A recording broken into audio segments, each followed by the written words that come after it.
Welcome to Everstage's Go-To-Masters Finance Fireside podcast. We interview the GTM and finance leaders from today's most dynamic companies. This one is a special episode. We have an exceptional guest, Niranjan Sivan, VP of Finance at Everstage, the newly joined, and formerly the Chief Financial Officer at Disperse. With a stellar career spanning finance leadership roles at Freshworks, VMware, and Infosys, Niranjan brings a wealth of experience in financial planning, analysis, and corporate finance. His expertise in driving financial strategy for high growth companies makes him the perfect person for this topic today. And our topic today for the webinar is how should finance leaders plan their 30, 60, 90 day in any new role that they join? And Niranjan, welcome to the show and welcome to Everstage. Thank you, Adit. Thank you for having me in the show. Thanks for the introduction. Sure. You'd asked me about what is my approach in the first 30, 60, 90 days. I would look at it in three different ways. First is to split it for the first 30 days, really look at what you're going to learn and ingest. Understand the people, understand your team, understand your functions, understand your stakeholders, do a financial review of where the company is, and just get to know the environment in which you're taking up this work. Next, the 30 to 60-day plan, Adit, I would really, it's all about uh, planning and executing on what your priorities are. What are the key priorities that you have aligned with the board, with your founders, and how do you really execute on that? This will also mean you look at your financials, look at your unit economics, look at efficiencies that you can get in the business, etc. Lastly, I would pivot to a more strategic way to look at the last 60 to 90 days in terms of understanding what my plan is for the future. What is the risk environment that I'm really running this company in? Are there things that we should do which will help us scale the business? And in many ways, I would want to align the financial model very closely with the business goal. And when we do that, it just ensures that allocation of resources, be it hiring, be it where we spend our marketing dollars, our R&D dollars, all of that is allocated to the right place to get the right time for that. And I know 3 months is such a short time, but how do you, because the first 3 months is very important, especially for a new finance leader. And how do you ensure that you align with the business goals, right? Because most of the times you will have to understand the business goals, speak to a lot of people, and also look at it from a non-people side, which is directly through numbers as well. So how do you do this process effectively? Yes. So when you basically start understanding what the business needs through talking to people, through talking to your stakeholders, of course, the founders, the functional heads, you will surely get a view on where the business is heading. With you put the perspective of what the plan for the year is, the financial plan for the year is. And the other thing that is also advisable is to do a long-term financial. One is where we are today, and to understand where this company wants to be, say, 1 year down the line, 2 years down the line, and to use that and understand based on your current landscape where we are, and therefore go ahead and figure out what's the strategy to align this. I think key is to really be on top of both your financial plan as well as your operating model. Correct. And you've done this multiple times from Infosys to VMware to Freshworks and Disperse and now Everstate. So, in generally on the people side of things, how do you adapt to new organizations and ensure that your transition is very smooth? Because everyone is really guarded when new finance leader comes in. So, how do you handle that portion of the puzzle? I think one very important thing for me is to build trust. When you come in as a finance leader, people will look at it in terms of, is this guy coming in with a stick? Has he got a mandate to reduce costs, etc. Versus uh, look at that role as a business partner, as a person who helps business, who enables business, rather than as a person who's coming in with a stick. I think that is sometimes uh, it's useful for external negotiations, for external relationship building, etc. It's not very useful internal. I think to ensure that you build the trust with each of your stakeholders, functional heads, your own team so that you take them along is very important. I think that is something that in general I'm very, very cautious about when I take such a role. Uh, the other thing that I'd also advise folks is to not judge your existing team landscape, the systems that you run on, uh, decisions that have been taken in the past, and why you're really doing it today. Because folks, that too in a startup, right? You need to really understand that people take decisions based on what is needed at that time, and they are decisions which are made quickly with a lot of agility, and you're okay with it failing. You're okay with pivoting a year later from that, etc. I have seen leaders come in and really look at what has been with, uh, I would say, probably a negative mindset rather than trying to understand, be more empathetic in terms of what the team was doing and why they were going. Therefore, I would not ever do that and probably look at it what modesty here. Correct. And I think I can speak about Freshworks experience where I also get to be part of that stage where we grew really fast during those 3-4 years. And I think you fully saw that journey through to IPO.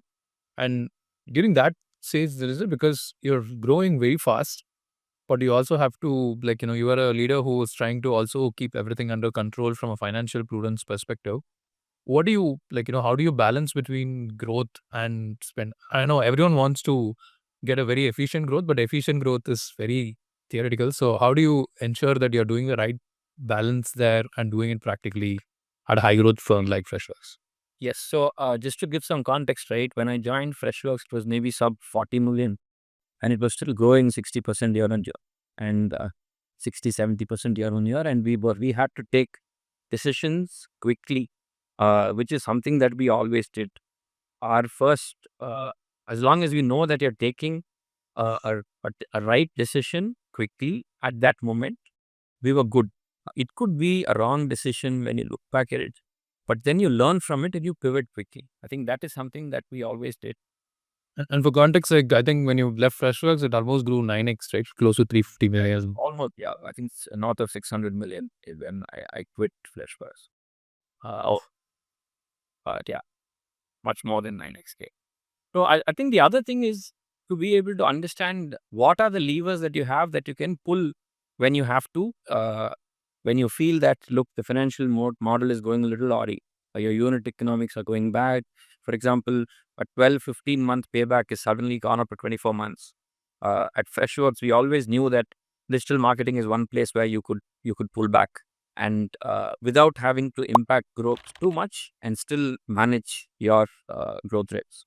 That was something that we did for the first few years that I had joined.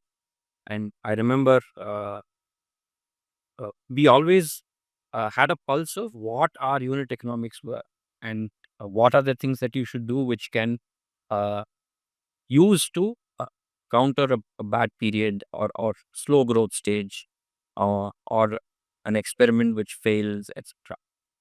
Again, be very close to the business and take actions. And as part of your finance or side, like sales and revenue are a core part of it. And so I had to ask this question, right? Like, what do you think about sales compensation models in general? And how do you think finance leaders should approach sales compensation? Because in most of the firms, next to your overall people cost, I think sales compensation is going to be the number two line item in terms of costs paid out every year. So, how do you think about that, Nils?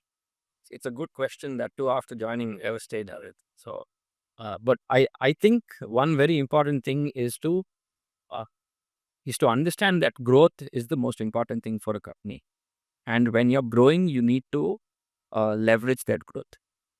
And therefore, look at sales comp as a means to enable growth, one, financial, as well as enable the right sales behavior. I think these are the two things I loop pivot on.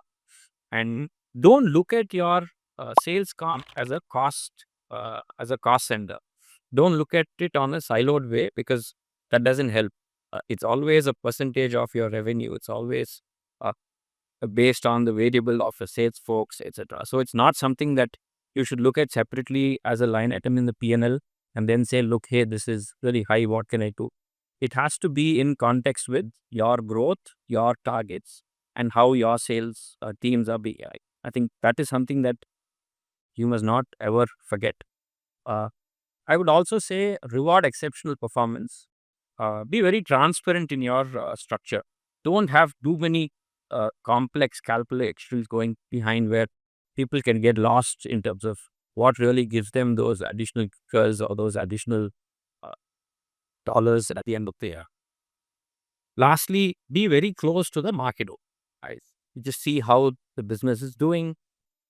Are there downturns where you know that maybe a bunch of your sales folks are not doing hit quota, uh, maybe for the next 2 quarters, and should you pivot? I think, and you cannot.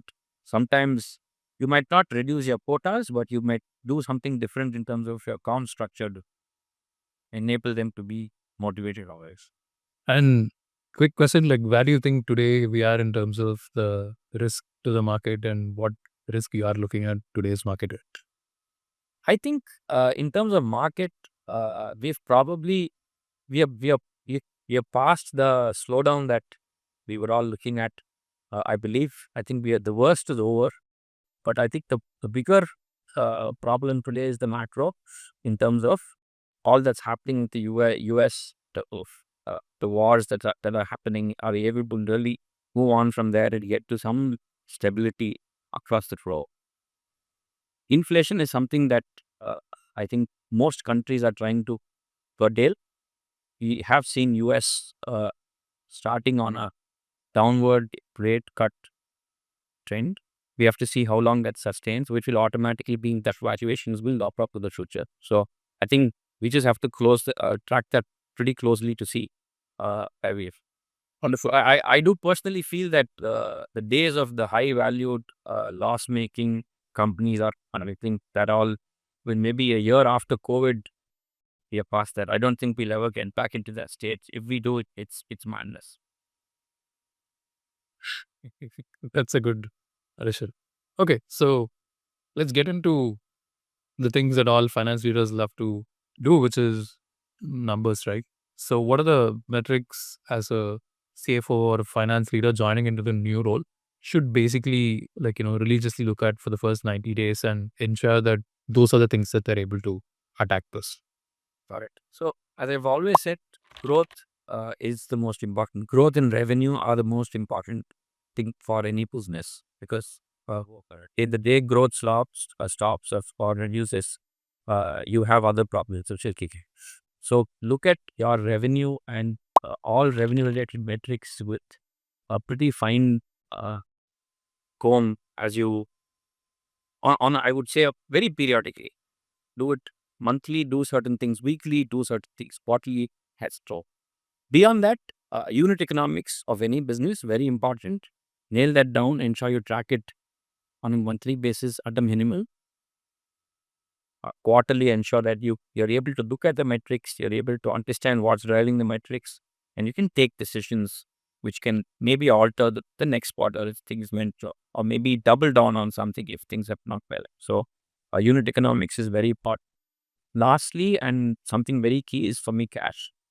Just to understand cash, wrap yourself around the cash position of the company in a startup that too in terms of runway, your next round of funding, uh, where you're investing. I prefer to always look at cash on a weekly basis. Really see what's happening. Where are we spending? Are there places where you can be more efficient? Are there places where you can deploy more to get more ROIs, etc. So I think these are three areas where I would always look to go into and track systematically for any process. Final question, Niranjan, is how do you see the future of finance leadership, right? I think a lot have changed in the last few years from the growth fuel 2020 to super efficient 2023. So, where do you think are the skills that are going to be that they need to be picking up, and what will be very essential for the next few years for them? I think today with the world changing towards AI, right? There's going to be a lot of change, whether you like it or not, in all functions, be it finance, be it product, be it marketing, be it sales, AI has only impacted at a big way. I think as a finance leader, it's very important to know that regardless of what's happening externally, you have to be very close to your business. You need to know your business model. You need to know that you should support your business by enabling, uh, by really looking at data and how does the data help you to drive a strategic decision. That's very, very important. Look at what, for me, very important, right? Every data or every number that you have in a company has a story behind it. You just have to go unravel that story. And as long as you can unravel that story, you have information that you can use tomorrow to drive an outcome. Very important. Use technology well, uh, but have people own the process. Very important. That do in finance for me. Uh, Technology is great, but build checks and controls such that you still are able to monitor what's happening. You can pick out if there is an issue, if something has gone wrong. You should be able to say, hey, this is not probably right, and I won't report on that. I could understand what's happening under the numbers before I go in it. So build your own checks and controls in terms of how you look at your numbers. Lastly, continue to build great teams and take your people along. Very important. Without your team and your people, you can't really, any leader cannot be. Thanks, Niranjan, for that wonderful answer. And we're off to the final two closing questions for the podcast. First one is what resources that do you think have had the biggest impact in your career? And this can be a book, a mentor, or an experience that you went through. Right. So I would say my greatest learning experience in my career are even though Freshworks was probably the place where I grew in terms of my career and went through a transformative journey, not just for myself, but for the company. I think Infosys defined my career in many ways. My first job, I was there for almost 6 years, and uh, you finish your chartered accountancy, and you're like on top of the world, and you feel like the whole world is under your feet, and you enter this place where there are probably 150 chartered accountants sitting there, and you have to start from zero. I think, and then working with those brilliant folks, really a phenomenal set of finance folks, I think shaped me as an individual in terms of attention to detail, looking at numbers in a way that will help determine an outcome and drive a decision. Ultimately, I think it also helped in uh, being really agile, uh, super accurate, and knowing that data is really gone and using the data to drive decisions. I think I owe Infosys. Wonderful. Any final piece of advice for our listeners aspiring to be on that VP journey or to have a very successful 90-day period in their new firm? I would say one thought that came to me when I started to take leadership roles was, am I ready? What I realized was you will never be ready until you really do it. So use all your experiences. When a role comes, grab it with both hands and go learn on the job. You will be successful. As long as you have mentors, you have a support circle in terms of asking questions, understanding what is to be done to make that role successful. You learn on the job. Uh, the company should give you that space, and I think you will really not go. So just grab it over all these. Great. Well, that brings us to the end of this insightful episode of Go-To-Masters Finance Fireside. Big thanks to Niranjan for joining today and sharing his experience and valuable insights. Remember, you can tune in every week to learn more from game changers driving hypergrowth companies across the globe. Go-To-Masters Finance Fireside is brought to you by Everstage and your trusted partner for transforming the way businesses handle sales compensation. Thanks, Niranjan, for joining today. I hope you had a great time. I had a good fun doing this session. Thanks, Adit. Yeah, I really enjoyed this episode, and look to see more such episodes from you. Wonderful. I'm your host, Adit, signing off.